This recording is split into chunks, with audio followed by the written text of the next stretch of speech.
Well, ladies and gentlemen, welcome back. We are again with a weekly webinar series on ERCP in US, and this time we have a world-renowned figure in the chronic pancreatitis, in the endoscopic management of chronic pancreatitis. Professor Jacques Deviere is an authority, and it's always a treat to listen to him. I'm really thankful to Professor Jacques Deviere for sparing his time for Pakistan Society of Gastroenterology and Pakistani medical community. And he's going to share his expertise on the management of chronic pancreatitis, endoscopic, and he has titled this talk on role of ESWL, ERCP, and US. Let me remind you that Professor Jack Deviere has been on chair of so many places, and in particularly in chronic pancreatitis, he's professor of medicine at Respiratory Hospital in University of Brussels in Belgium. Professor Deviere, all yours, please. Thank you very much, Professor Tayyab. Thanks for the Pakistani Society for inviting me. It's a pleasure to see even virtually my friend from Pakistan and another place. So you know that in this time, it's always nice to see the faces of the people because we have less opportunity to meet abroad. So I will speak today about the role of endoscopy, which is mainly ERCP with ESWL and EUS in the management of chronic pancreatitis. Of course, I'm perfectly conscious that my situation in Europe, where we have much more alcoholic pancreatitis than idiopathic or hereditary, is a little bit different from that you have in your area of the world. And there may be some difference, but I will try to address that also in my lecture. So I have no conflict of interest. So what are we going to speak about? About what we have to treat. So the main indication for treatment of chronic pancreatitis, I would say on a chronic phase, is to treat pain. And for that, we have the pancreatic duct drainage, which, in my opinion, should involve, and this is very important because I think that this kind of endotherapy should be concentrated in referral centers, even if, because there is a real need for shockwave lithotripsy, which is a cornerstone for the treatment of calcifying chronic pancreatitis. And I would even say that this shockwave lithotripsy should be done by gastroenterologists and not by urologists. And I know that there are sometimes some discussion about that. We will speak about that later on. And then I think that if when a patient has a calcified stone, shockwave lithotripsy should be offered systematically. Selective ERCP should be proposed for pancreatic duct drainage or structure calibration. There is also a role of EUS, and we will speak about, especially in the management of cystic lesion. And when we think about pain in the setting of chronic pancreatitis, so usually the pain is due to a parenchymal hypertension, which is partly related to the ductal hypertension, but also to the lack of compliance of the parenchyma. And this is induced by stones or stricture or the combination of both. Pseudocysts, of course, can also be associated with pain. When we speak about lithotripsy, when you are working with an X-ray guided high power lithotripsy, so the most frequent companies doing that are Dornier, Siemens. We use the lithoscope from Siemens. In fact, this calcifying stone that, at least in our place, you have no chance to remove that by endoscopy. You have no chance to pass a guide wire through. They can be transformed into millimetric fragments over one or a maximum of 2 sessions of shockwave lithotripsy. This is because the calcium carbonate is particularly sensitive to the fragmentation by shockwave lithotripsy, much more than you could have in uh, in the setting of biliary stone. So this is the kind of small fragments that you see migrating spontaneously after shockwave lithotripsy. You see that here we have a guide wire into the pancreas, and sometimes you can see even these fragments pouring spontaneously before any sphincterotomy. And what is very important is that in our experience, at least in our population of chronic pancreatitis, we obtain this fragmentation after a median of 1 session. This is very important because sometimes you see in the literature some reports which are speaking about 8, 9 sessions of lithotripsy. In this case, very often the lithotripsy is performed with low power machine under ultrasound guidance, and this is not the right technique to perform this kind of lithotripsy. So the pain management in chronic pancreatitis is a step-up approach which is based on clinic and morphology. The step-up approach should not be too slow. We will speak about that later on. But probably the first imaging technique are a simple plain film to establish the calcification. And what we use on a routine basis is the magnetic resonance cholangiopancreatography in order to have a roadmap and to decide what we want to do. So the symptoms have to be related to chronic pancreatitis. Sometimes those patients with very mild pain can be managed with a medical therapy. The change on imaging, and this is very important to have a roadmap, should be amenable to endotherapy. So it should be obstructive stone, stricture with a main pancreatic duct dilation. You know, these pancreas, which are like chain of lakes, are usually very difficult to manage. And aside the sphincterotomy, this is very difficult to have a good answer to the treatment.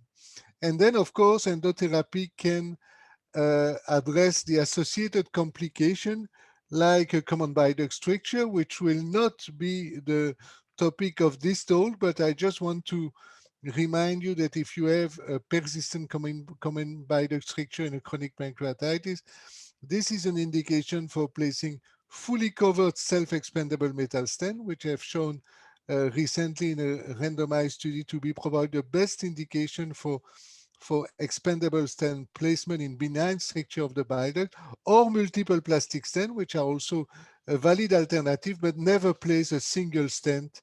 If you have a common bile duct stricture associated with chronic pancreatitis, you have almost no chance of calibration.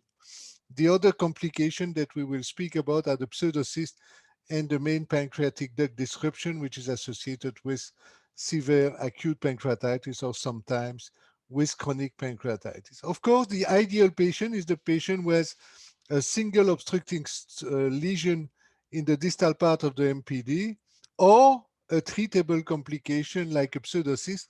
We also have to think about being opportunistic when we do a treatment. So this is a typical example. You see on the left the radio-opaque stone. You see the MRCP with secretin stimulation with a dilated duct. And after treatment, you see the stone has almost completely disappeared and the duct is much smaller with an early filling of the duodenum. So this is an example of a treatment, but this patient never had any endoscopic treatment in his life. This patient had only a shockwave lithotripsy, and I'm following this patient for more than 15 years now, with only one relapse of pain, one transient relapse of pain over 15 years. So just to tell you that endoscopic therapy of chronic pancreatitis, if you have a good shockwave lithotripsy available, doesn't mean necessarily endoscopy. And this is the typical aspect that you may have after shockwave lithotripsy, where you see the small millimetric fragments pouring through a normal papilla. So this is a study that we did and we published already 13 years ago, where we were comparing in this ideal patient the shockwave lithotripsy alone versus the shockwave lithotripsy plus ERCP as the initial treatment. It was a randomized control trial in 2 centers in Roma and Brussels. you see that the two groups were equivalent in number. The radiological results in terms of decrease in main pancreatic duct diameter were the same. But the thing which is the most important is that you see that the pain frequency and the severity of pain was the same 2 years after treatment between those patients having had shockwave lithotripsy alone or shockwave lithotripsy plus endotherapy. You see a complete relief of pain, which is always in the same line, around 60%. You see that in most of the study. But the big difference is that the total hospital stay over 2 years was much shorter when shockwave lithotripsy was done alone at the beginning. And finally, only one third of the patient required an additional endotherapy over the course of their disease. So this also ended up with a dramatic decrease in the cost for management of these patients.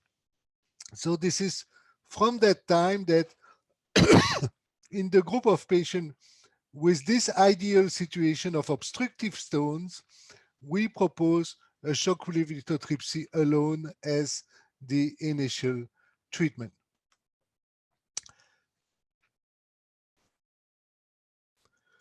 So the best indication, as I told you, for shockwave lithotripsy are calcification, which is visible on the plain film with an upstream main pancreatic duct dilation. And when you look at all the studies which have been published on that topic, you see that the fragmentation varies from 50 to 100%. But again, 50% have a look in details with this publication because very often they are not the lithotripsies are not performed with the adequate machine. So in general, in expert center, lithotripsy has a success of fragmentation, which is more than 80%. So the second step of endotherapy is then the pancreatic sphincterotomy, the stone extraction, the placement of a nasopancreatic catheter or the placement of a stent. So you see that's a typical exam. You see the fragmented stone after shockwave lithotripsy, the guide wire, the removal with an open Dormier basket of the stone fragments. And sometimes, like in this case, when you are not completely sure about the need for stenting, because stenting means that you will have to repeat endoscopy.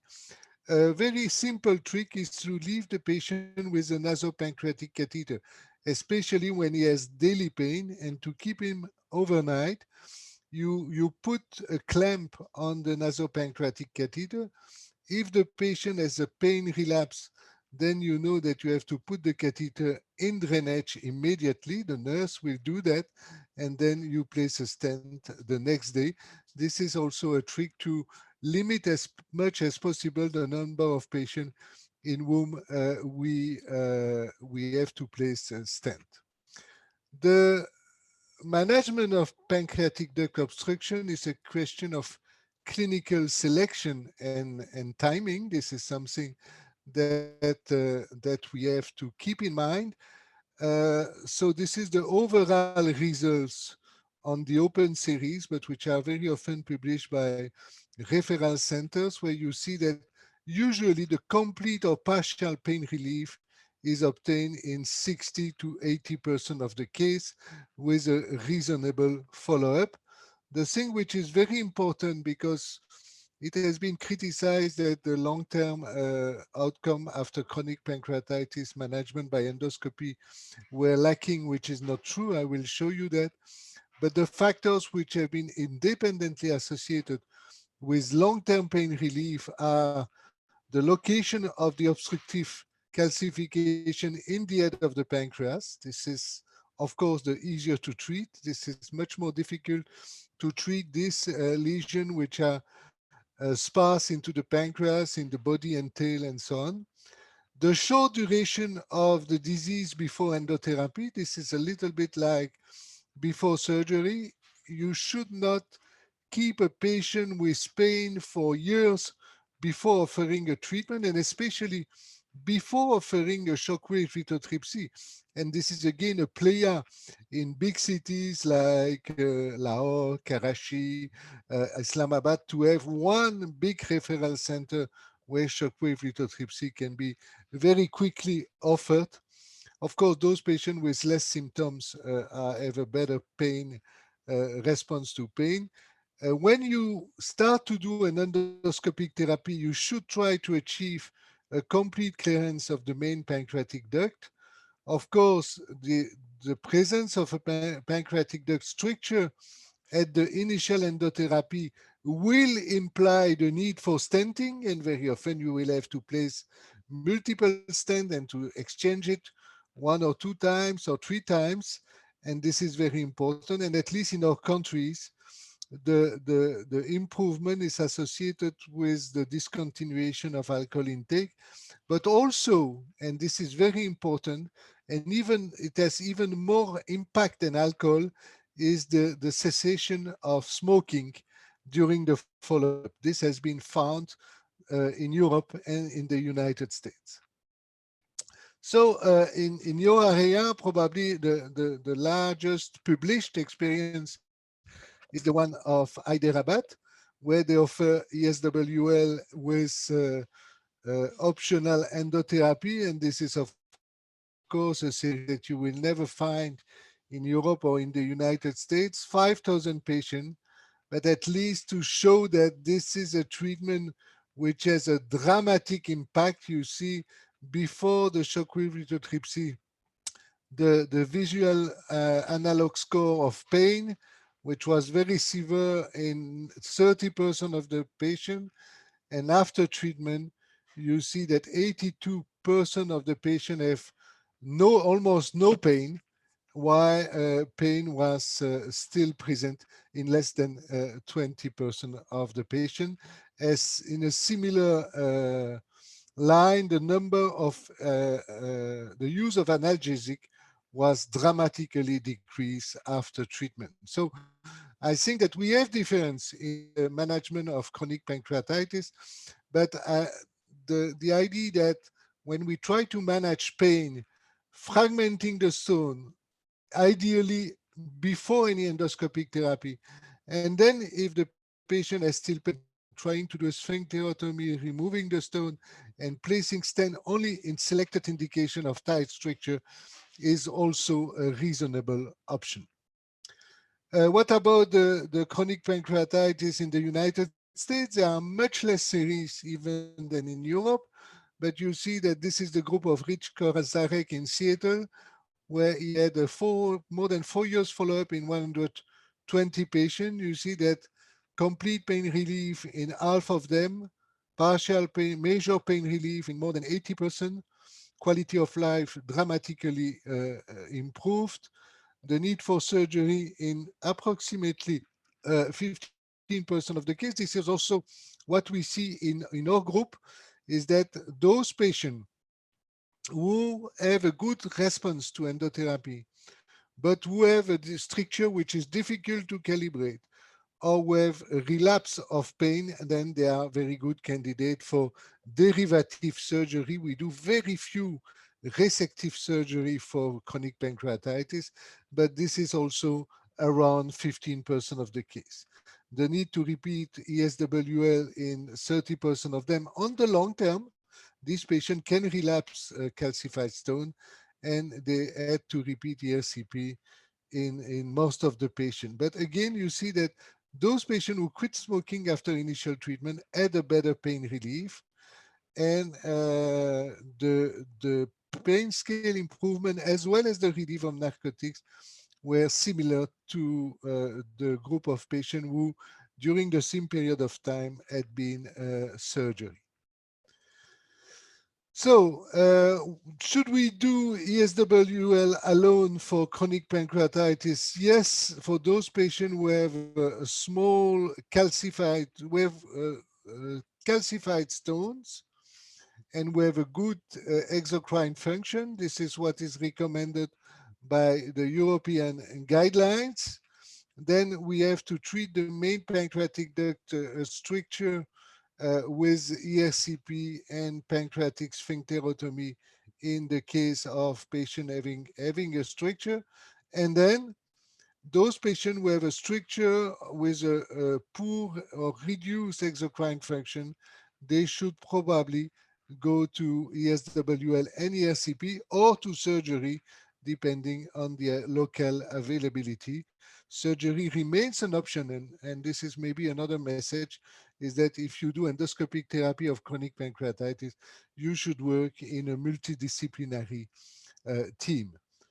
Uh, so you see that this restriction of the use of endotherapy is also now taken into account into the guidelines. So, just as a summary, when we have a painful, uncomplicated chronic pancreatitis, whatever the etiology, when we have calcified stone, which are visible in an upstream dilation, ESWL first with optional endotherapy is the first line approach. We should assess the clinical response at 3 or 6 months. If the response is not satisfactory, there should be again a multidisciplinary team destruction. And we probably should also consider surgery before the time that pain requires daily opioids, because we know then this will represent more difficult candidates also for surgery. Or, and this is probably the best indication for surgery, when pain is controlled, but endotherapy requires multiple intervention, and this can be also the choice of the patient to look for a more definitive procedure, even if surgery is not a definitive procedure, because the relapse of pain after surgery may also occur. One of the criticisms for endoscopic treatment is when stenting is proposed, is it needed lifelong, which would be a disadvantage of this management. So this is already a 15 years old study that we published on the outcome after stent removal in 100 patients with chronic pancreatitis who have been followed for 2 years, where the stent for 2 years and were followed for more than 2 years after stent removal. And you see that only 30% of them required restenting after removal. And one thing which is important is that, as you see on this line, most of the patients who required a restenting after removal had a relapse of pain within 12 months after the stent removal. So after 2 years or even 1 year, if you place multiple stent in a tight stricture, you should try to remove the stent, follow adequately the patients for 1 year. And if the patient has no pain relapse after 1 year, which will be the case probably in more than 50 or more than 60% of the case, then you should weaken your follow-up. So what about the long-term data? And this is a 15 years follow-up of a study that this was the first study on shockwave lithotripsy for chronic pancreatitis, which was published by my colleague Miriam Delay at the end of the early 90s in gastroenterology. And then we followed this patient for 14 years just to know about the long-term outcome. You see that before treatment, of course, after 15 years, this is not easy to have many very good markers of pain. But before treatment, we had 2 hospitalizations for pain management per year. During the next 3 years, we had zero point 0.4, and during the last 11 years, even less. So this is also something which is a little bit different between chronic pancreatitis and surgery, is that with with endoscopy management, the most difficult period for the patient is the year or the 2 years after the initial treatment, where we sometimes have to repeat a treatment and so on. And then the relapse are much less often occurring on the long term, which is a little bit different from surgery, since we know that with surgery, the best period is within the 5 years after the surgery, and then the relapse of pain will occur after 5 years, like it was shown already in the historical series of Aman and Afkobians. So the clinical success was defined as not a single hospital stay after the initial treatment, 30% is not so bad, or less than 5 hospital stay over 14 years, knowing that those patients had a median of 2 hospitalization per year before the treatment. and altogether it gave 65% of success, of clinical success. So what about the pancreatic stenting? And I think that this is something interesting in, especially in the chronic pancreatitis that you see. When you have a very tight stricture, this was recommended for the first time by the group of Guido Costamagna, but do not hesitate to dilate up to 6 millimeter, for example. I'm always afraid with a dilation with to 8 millimeter in the pancreas, but 6 millimeter seems reasonable, and to place 2 or 3 8.5 or 7 French tent. We can also place 10 French tent, but very often the 8.5 French tent are easier to manipulate into the pancreas, and finally they offer almost the same calibration.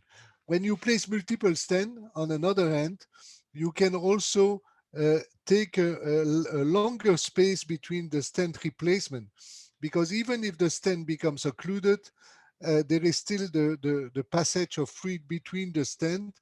And what we do with those patients is that very often we do the stent replacement on demand when the patient has a pain relapse. And practically that gives that if we want to have a total duration of, for example, 18 to 24 months, we will have to do only a single stent exchange. So just a small word about the randomized control trial comparing surgery and endotherapy. We already spoke about the study of Dumonceau, which was comparing shockwave lithotripsy and shockwave lithotripsy plus endotherapy. The first randomized study was comparing endotherapy versus surgery, endotherapy being done without the availability of shockwave lithotripsy. And grosso modo, the results were very similar, except that for complete pain relief, there were more, that was more frequent in the group of surgery. So much of the debate came from a study from the Netherlands, where they were comparing endotherapy versus surgery with shockwave lithotripsy, very small group, but published in a very prestigious journal. And what you see is that the results that they observed were the worst result, even published in the literature, with only 32% of pain relief altogether, compared with 75% in the group of patients treated by surgery.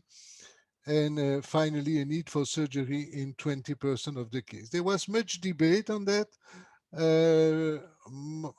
We had been doing shockwave lithotripsy for some of these patients because the center in Amsterdam had not the facility for doing that. And we had some discussion about the selection of case.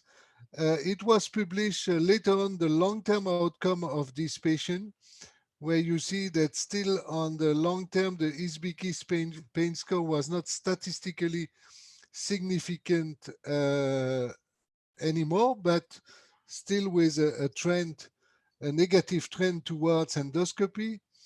There was a pain relief which was partial or complete in 6 patients in endoscopy group and 12 patients in the surgical group. The quality of life was finally similar between endoscopy and surgery, which is very astonishing when you know that the two groups had a big difference in terms of pain relief.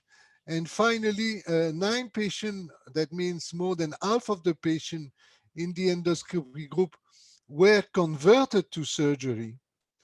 But what appears in this publication on gastroenterology is that only 2 of these 9 patients had pain relief after surgery, which is an argument towards a bias of selection among these patients.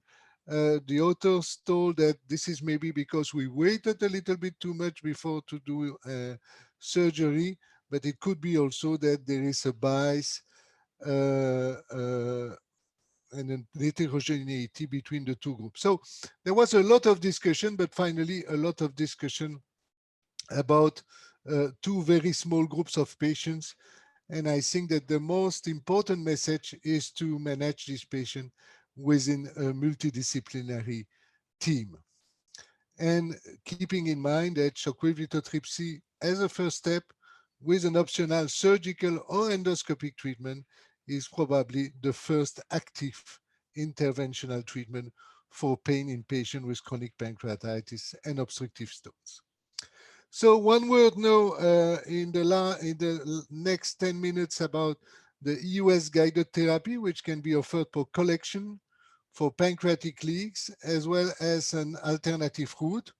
So the question of EUS guided therapy for drainage of pseudocysts is solved. There have been, since the first trial published in 2013, there have been several trials which have shown that this access is EUS guided therapy of pseudocysts is as successful as surgery.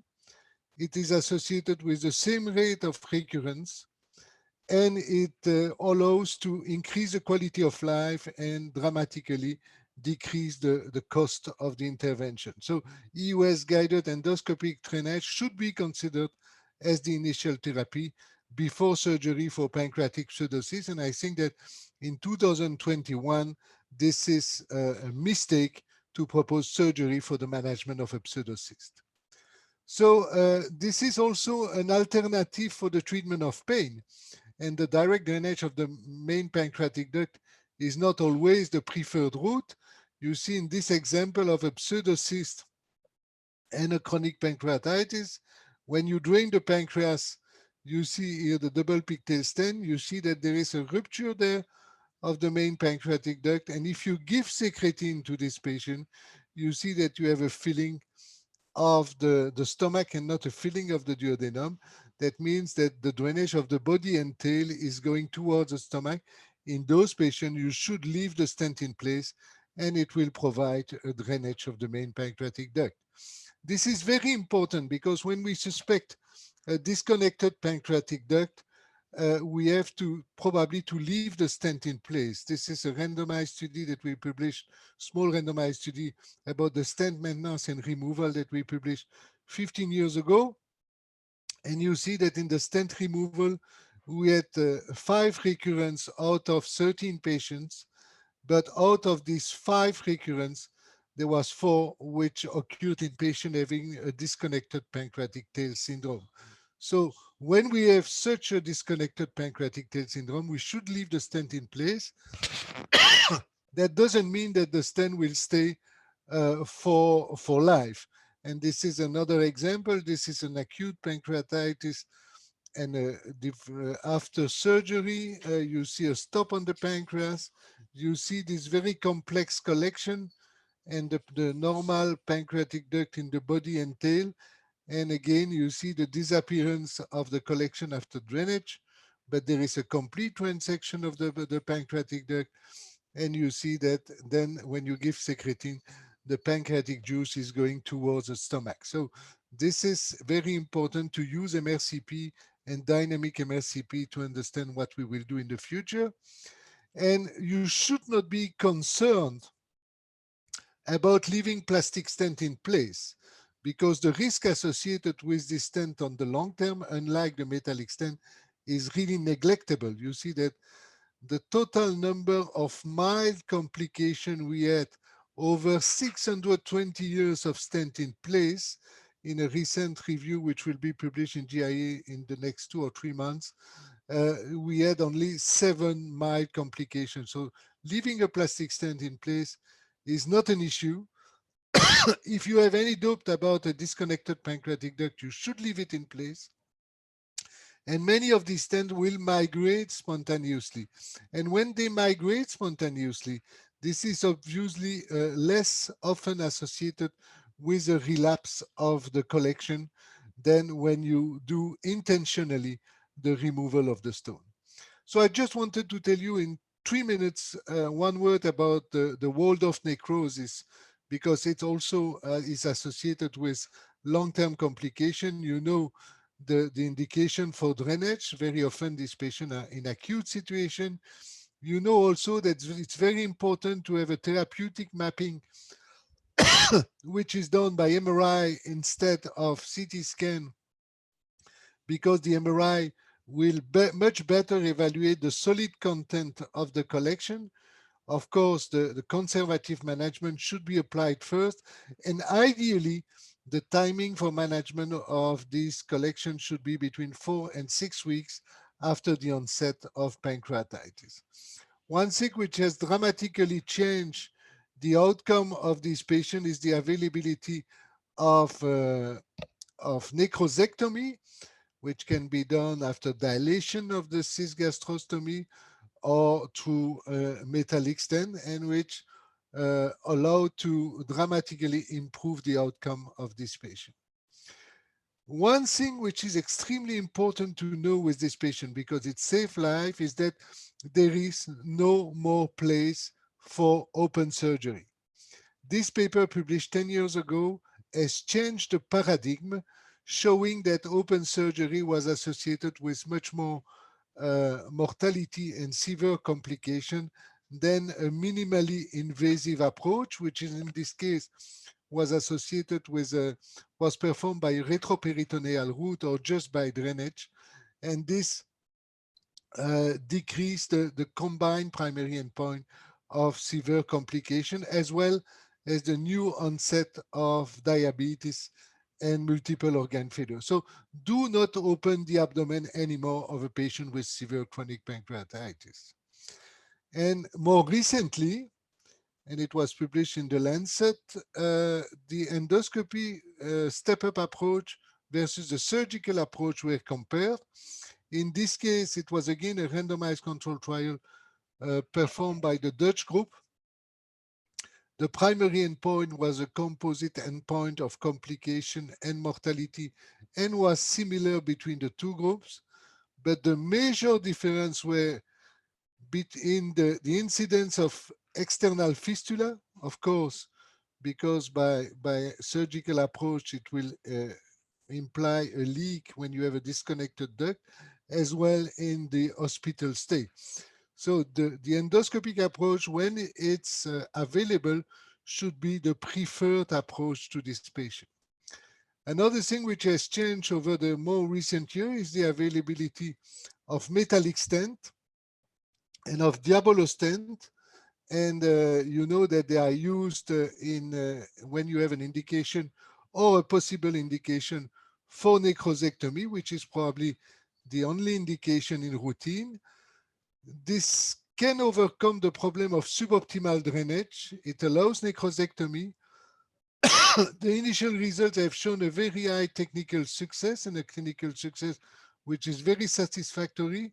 There are obviously less reintervention in walled-off necrose when you use this self-expandable stent, but be careful. There has been too much enthusiasm initially, and some authors have used LAMS in uncomplicated pseudocysts in the setting of chronic pancreatitis. Using a LAMS in an uncomplicated pseudocyst in the setting of chronic pancreatitis, that means a pseudocyst which has no solid contents, is not associated with any benefit and provides more complication than benefit to the patient. So in my view, the use of LAMS for simple pseudocysts should be contraindicated in the management of chronic pain in pancreatitis. So the LAMS, they facilitate the necrosectomy, but there is a problem of delayed bleeding, which has led to the stop or the interruption, the transient interruption of a randomized study. So be careful about that, and you should probably remove these stents after 4 to 5 weeks in order to avoid this kind of risk, which can be associated with the erosion of an artery when you leave this stent in place in a large collection in the setting of acute pancreatitis. So there is no indication for metal stent for pancreatic fluid collection in the absence of necrose and the possible need for necrosectomy. If necrosectomy is performed, the stent should be replaced by plastic stent after resolution in case of disconnected pancreatic tail syndrome. Otherwise, you will have a relapse of the collection. Don't forget that there is also a risk of buried stent with mucosal hyperplasia if you leave the stent for a long term, as well as midterm bleeding, which can kill patient as a complication. Then finally, the very last word is about the more typical role of multi-technical approach. There are some patients who are still operated on. There are patients with external leak.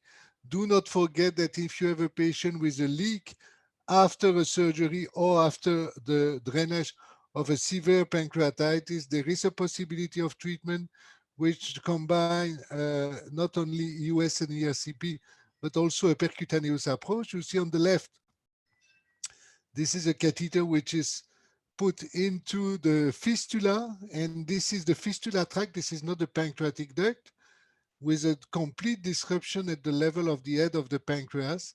And then when you go inside by a percutaneous route, you can inject some contrast or liquid into this virtual collection, which is not the pancreatic duct.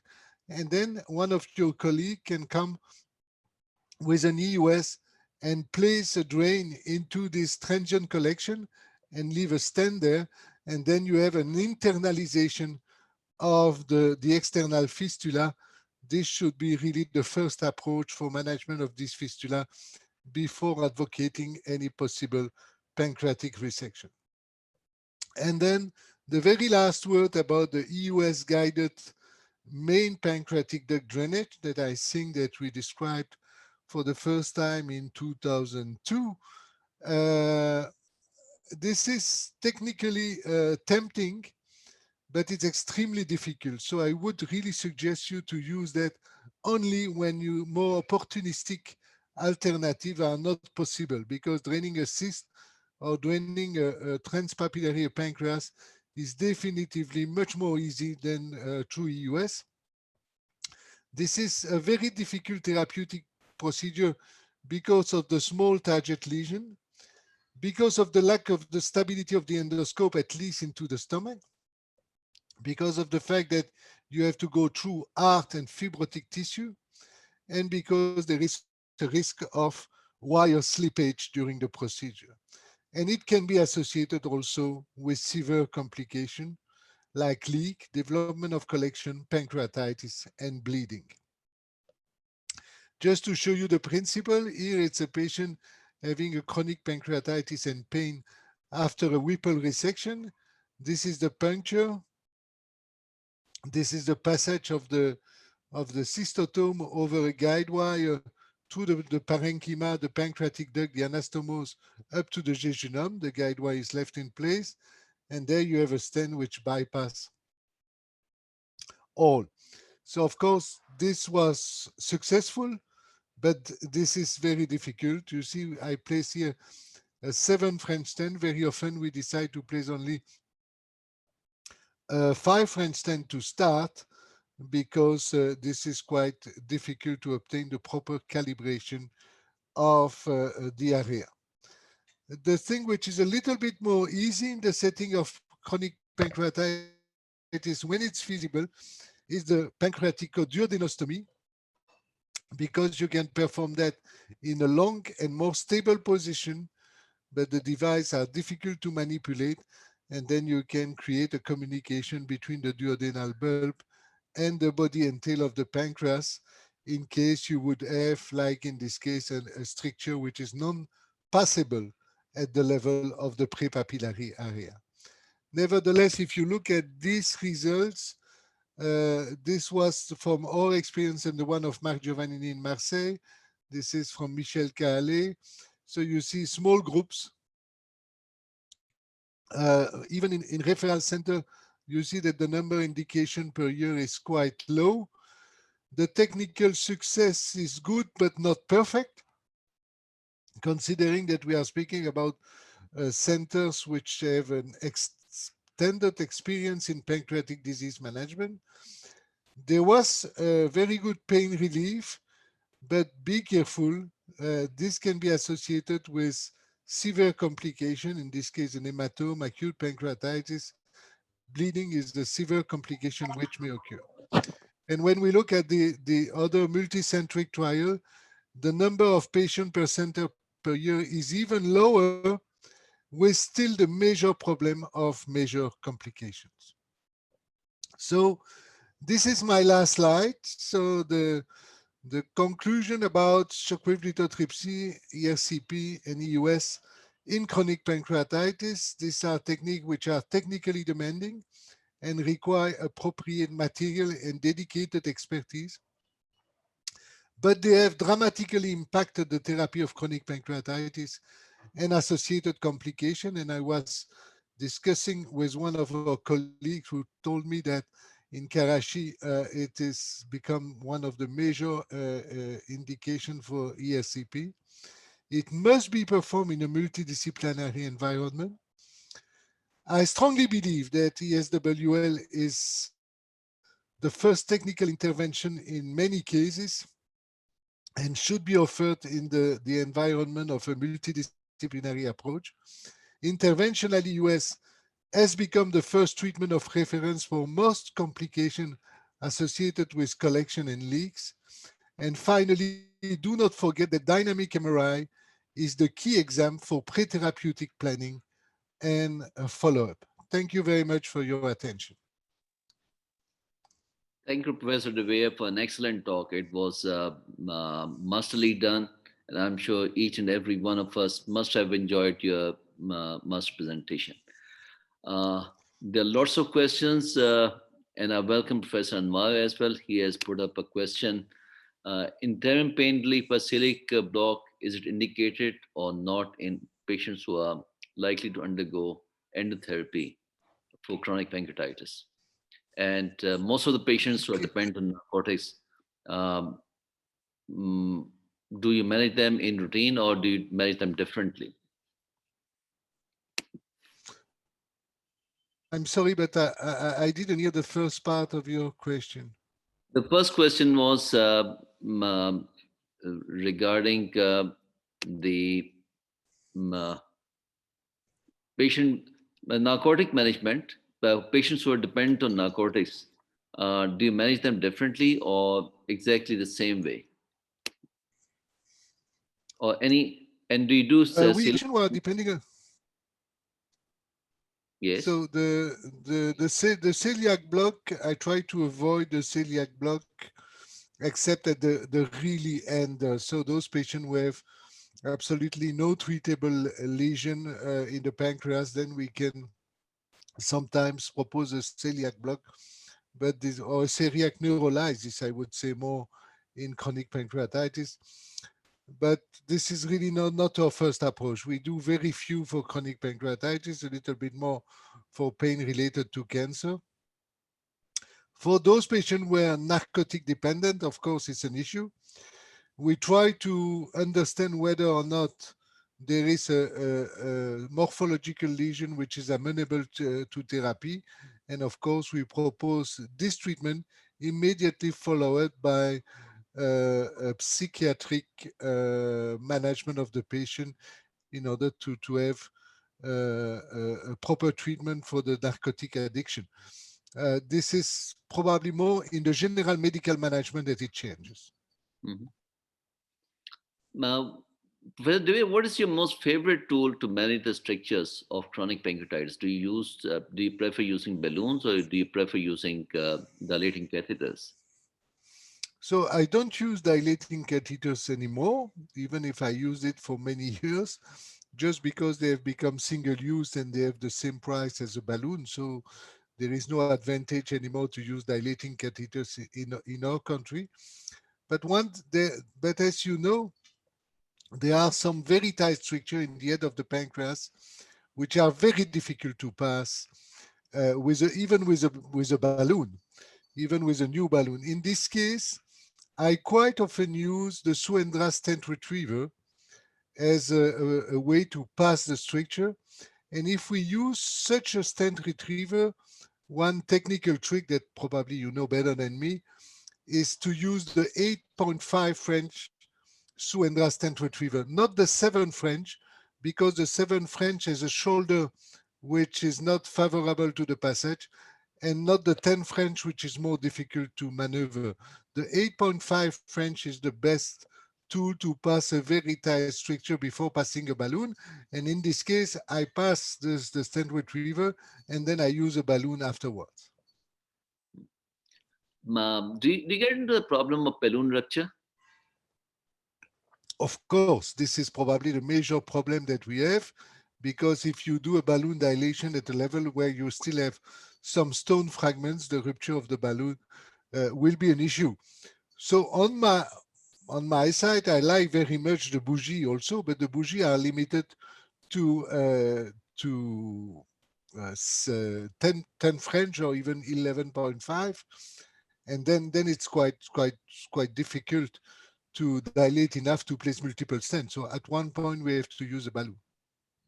Yeah. And as I told you, at least in the patient we see in our country, I'm much hesitating dilating up to 8 millimeter. It may be different depending on the area of the world. In my place, I usually dilate at 6 millimeter, which is enough for two 8.5 French stent relatively easily, or one 8.5 and one 7. This is really the first step I try to have for a calibration. Saad, you wanted to say something? Yeah, I just wanted to ask an excellent talk.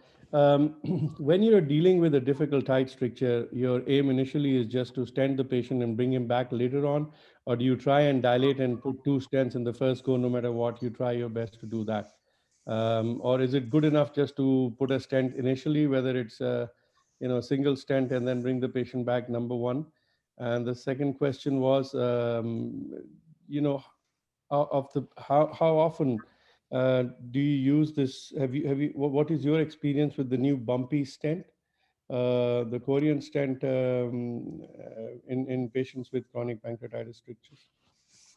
So to answer the first question, of course, when I have to place a stent, I try to place at least one stent. If it's possible, I prefer to place two stents, even if the second stent is just a 7 French. Or even if I play two 7 French instead of one 8.5 and one 7, or 110 and 1 7, or 210. But at least I try to place two stents, just because then I can enter the patient in an on-demand program for stent exchange, and I have not to reconvene the patient after 4 or 6 months systematically. If I place only one stent at baseline, which is often the case because just it's technically too difficult to place two stents at the first time, that I place one stent and I reconvene the patient after 4 months to place a second stent. And when I have two stents in place, I usually try to maintain the stent in place for at least 1 year before removing the stent without replacement. And then I wait for a possible relapse of pain for this patient. So this is what I do on a routine basis. And for your second question, when you ask me what is the place of bumpy stent, in my experience, there is no place. So this is very simple. I think that this metallic stent, up to now, whatever the bumpy stent or any other stent, they do not offer any obvious advantage over multiple plastic stent, and they are associated with complications which are not acceptable in the setting of chronic pancreatitis. So my answer would be not very good for the company, but very very simple. There is no place for metallic stent into the pancreas nowadays, and there is no place also for resorbable stent. If you look at the small pilot studies which have been published on resorbable stent in chronic pancreatitis, the complications are even higher than with any plastic stent. Um, Professor Dewey, you have been dealing with chronic pancreatitis through your endotherapy for such a long period of time, and we have also been dealing with chronic pancreatitis from doing endotherapies. With chronic pancreatitis, cancer remains a risk. With a successful endotherapy, uh, what is your comment on that? Is there any substantial risk of cancerous change in due course of time, especially in particular dealing with a population in our region where the people are under the age of 30, mostly they're presenting in the late teens or early 20s because of the genetic pancreatitis? So what that's a complex question because of course if we speak about the pancreatitis I treat quite often, alcoholic pancreatitis or even idiopathic pancreatitis occurring in the adulthood after 45 years or after 40 years, then of course there is no special program for prevention, for detection, early detection of cancer, because the early detection of cancer is of course extremely difficult in these patients.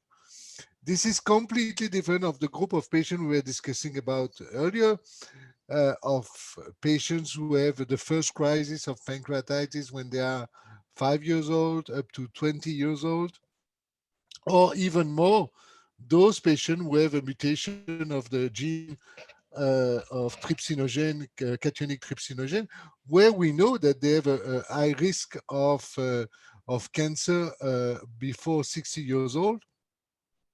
So these patients are managed, but they are also followed systematically, lifelong, whatever the case, they have pain or they have no pain, with an MRI every year.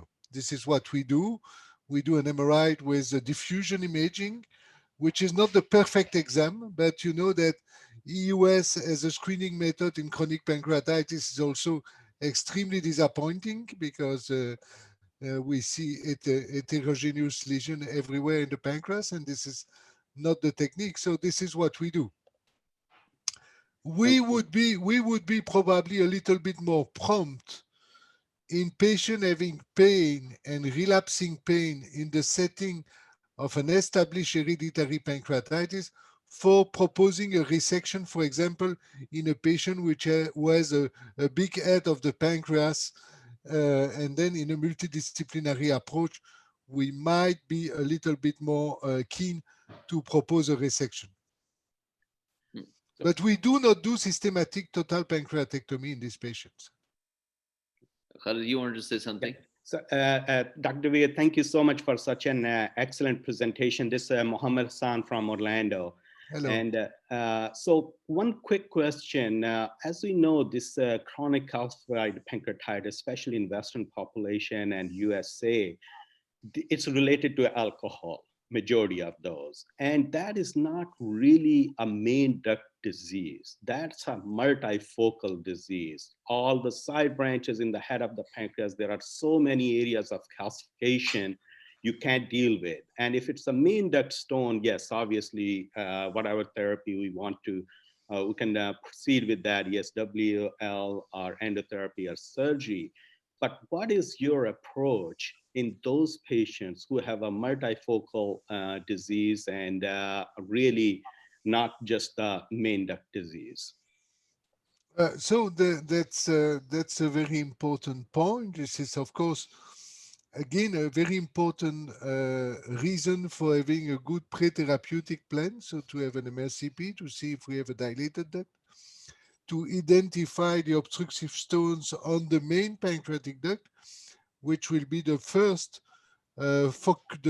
target of shockwave lithotripsy, to evaluate after this treatment whether or not we have a better drainage towards the duodenum and a decrease in diameter of the main pancreatic duct. But I agree with you that when you have many calcification, for example, in the uncinnatus process or in the side branch in the head of the pancreas, this is probably an utopia to go and to try to fragment all these stones, even if sometimes we can fragment many of them, but there is also the balance. Is it reasonable to continue or not? And I agree. And this is a little bit giving the image of the groove pancreatitis, where there's a French surgeon, especially or German French, because they are or German Friends, like the group of Heidelberg, they are very keen to remove all the pancreas in this patient. But there are probably some indication for duodenum preserving pancreatectomy or pylorus preserving Whipple in those patients. Be careful, however, because I think that this is even in those complex cases, it's still useful to try to localize which is the main obstructive stones and to try to fragment it. For example, I have in memory a patient I treated 25 years ago with a shockwave lithotripsy and a sphincterotomy in the head of the pancreas. And this patient went very well for 20 years. And then he came back. It was an alcoholic patient initially. He stopped alcohol, but he came back a few years ago with an obstructive stone in the body of the pancreas and a dilated duct in the body and tail. And then we just provide an additional shockwave lithotripsy on this patient. It was, of course, at that time a focal disease, but this additional treatment allowed him again to be symptom-free for a certain period of time. One thing that we have to consider also when we discuss with our friend surgeon is that even if we have this focal disease, which is difficult to manage now, these difficult patients are also difficult for the surgeons because the relapse of pain after surgery is not occurring immediately. But then this is also those patients who will have a stricture at the level of the pancreatico-jejunal anastomose and so on, which will be also requiring additional therapy. So chronic pancreatitis is a chronic disease which needs chronic management and clever management, I would say. Let's take a very basic question. Once we have injected the contrast into the duct and we have failed to drain, we have failed to put in a stent. How big is the risk of infection? And in case we have failed to put in a stent, what do you do?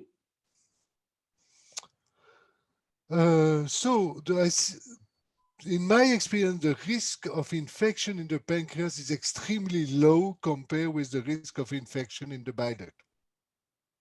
I probably remind 2 or 3 cases in all my lifetime of infection induced by injection into the pancreas. I'm not speaking about the cystic lesions where they are communicating, they should be drained. But no, there are no more cystic lesions which cannot be drained. So because we have EUS, but for the risk of infection is extremely low. So if I fail going to the pancreas, if I fail passing a guide wire, I'm very tempted to stop the procedure. And very often it is associated with a stone. So we will do the proper lithotripsy. If it's associated with a stricture, before going to an EUS guided therapy of the pancreas, because I'm very careful about that and I think that we should not overuse it, I would refer to somebody who is better than me in cannulation, or I would try to cannulate again in another day or after 2 days, and sometimes it's a success. So there is a one step before going to an EUS guided drainage. So if I fail once, I will not abandon. I will try again by a transpapillary route before going to an EUS guided drainage that I would do myself also. Professor Deve, in your own practice, do you use pancreatic enzymes and what situations? What is the minimum threshold that you check before going for the pancreatic enzyme replacement, in addition to the endotherapy? So we no the pancreatic enzyme replacement is based on the fat malabsorption. So I don't use pancreatic enzymes for pain management. I really don't believe in that. But this is malabsorption, and very all the patient who will have an endoscopic treatment will also have in our place we use the triolein breast test to evaluate the fat malabsorption, and if they have a fat malabsorption, they will receive pancreatic enzymes.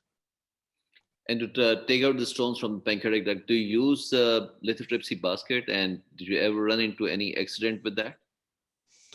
Uh, the lithotripsy basket is definitively not my first use because this is again shockwave lithotripsy when you have it available. And in my place we have the lithotripter, which is just aside the ERCP room. So during the same anesthesia, the patient can go from one room to another. So if I have a stone that I should fragment, I would prefer to repeat the shockwave lithotripsy than to use a lithotripsy basket.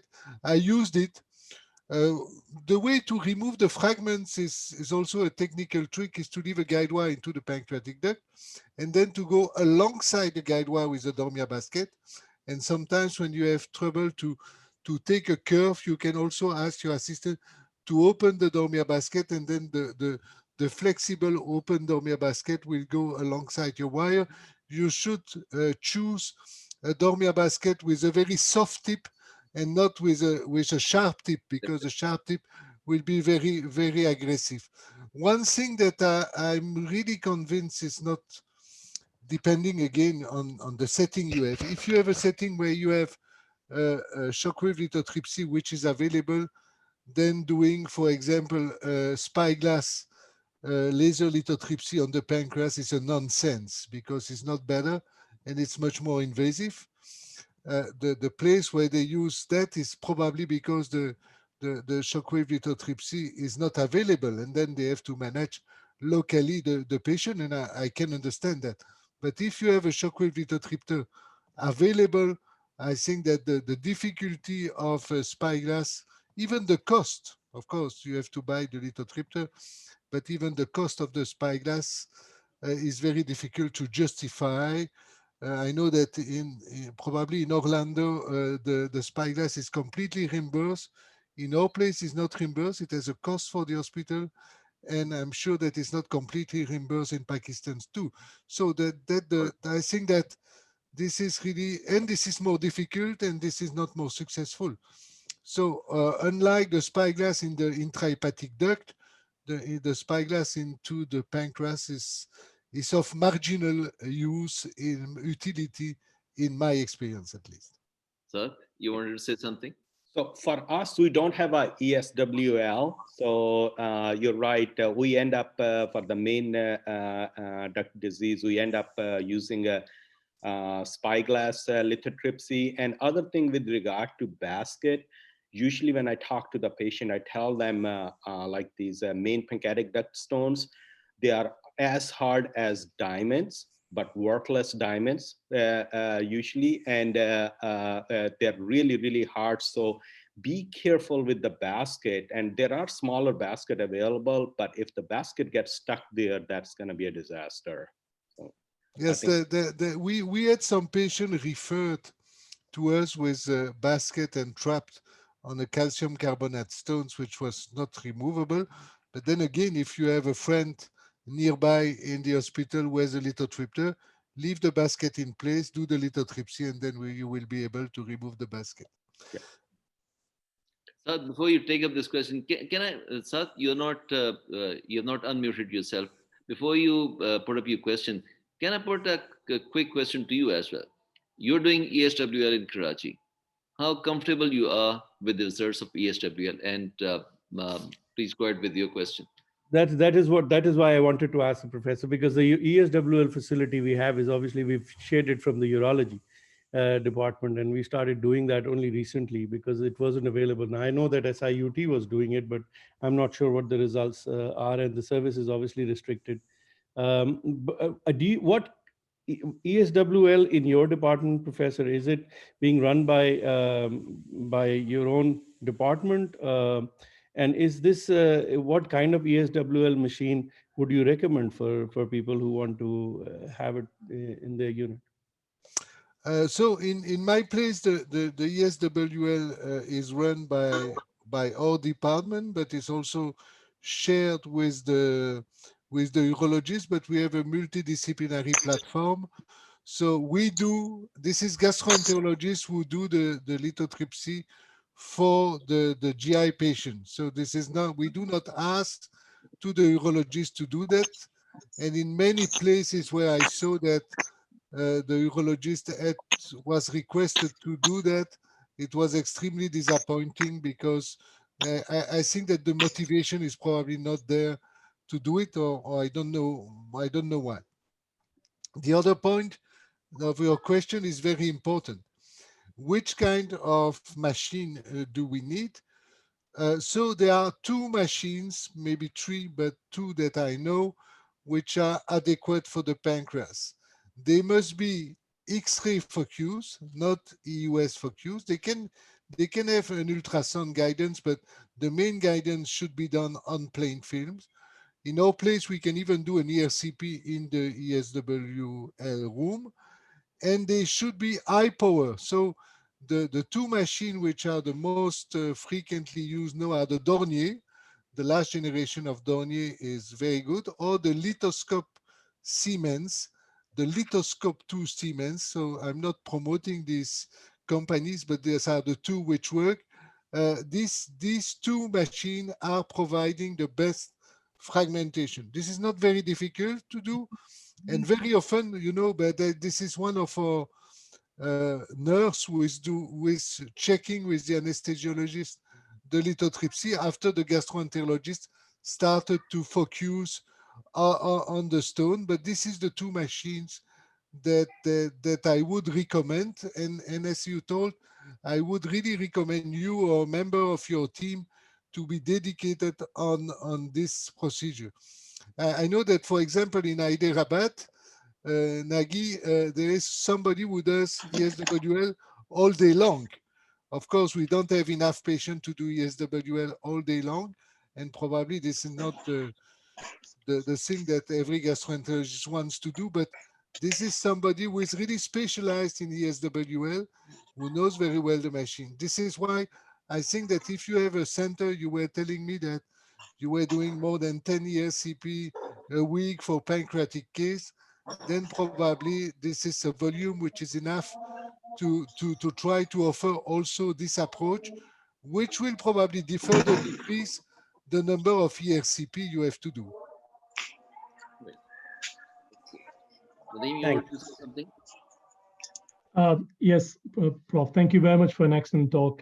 I think you've nicely elaborated the points that intervention should be driven by symptoms of pain, and the main goal of treatment is to achieve the decompression of ductal hypertension, because in West, the most patients we see are those where the pain is because of neuropathic pain due to the parenchymal fibrosis and ischemia, and endoscopic interventions do not seem to work in this group of patients. And I think, as you've nicely said, that for stones we have to consider the stone size, location, presence of strictures and underlying comorbidities. As per the ESG guidelines, the ESWL role is largely limited to the stones which are large than larger than 5 millimeter, and the stones which are smaller or are radiolucent, we tend to obviously ask for ERP. Now, our experience obviously in the West is clearly quite limited, but obviously if they are favorable, then we do tend to consider ESWL. But there is definitely a growing role of pancreatoscopy or EHL for larger stones and ERCP for the smaller stones. I think surgery is definitely something we need to consider if there's no improvement, and we tend to do it if there isn't any improvement within the 6 weeks, or if there are multiple stones with some strictures associated. So I mean, that's my understanding of the data, is that there's definitely a growing role of pancreatoscopy for stones and strictures. And I think another important aspect is that for strictures, we should try to rule out other causes as well, including there are patients who, because chronic pancreatitis itself is a risk factor for pancreatic ductal cancer, and also the autoimmune pancreatitis. So those things needs to be considered. First line treatment, as you suggested, obviously is stenting. And if I'm not wrong, I think the ESG guidelines suggest 10 French stents, and the further intervention is dependent on the demand, and we can do it. So so that's all I wanted to say. I think you're very right in saying that you've got to be careful in terms of using the fully covered stents, although there's a emerging role for the main pancreatic duct strictures. Just one last thing to mention. I mean, we tend to see a lot of patients who are symptomatic because they have distal biliary strictures, CBD strictures caused by pancreatitis, and they are symptomatic because of those strictures. So that needs to be taken into account. Thank you ever so much for a fantastic talk. Uh, I think we are well above our allotted time. Thank you very much, Professor Deviere, for such an excellent session. We love you. We are really thankful to you for sparing your time. It was your family day. And on behalf of Pakistan Society of Gastroenterology, Asian Endoscopic Ultrasound Group, and all the academic institutions who are collaborating on this ERCP US program, we are thankful to you. And I'm thankful to all the participants. I'm thankful to the Wilson Pharmaceutical for providing us with the platform. And wish you all the best, and wish you a safety from COVID-19.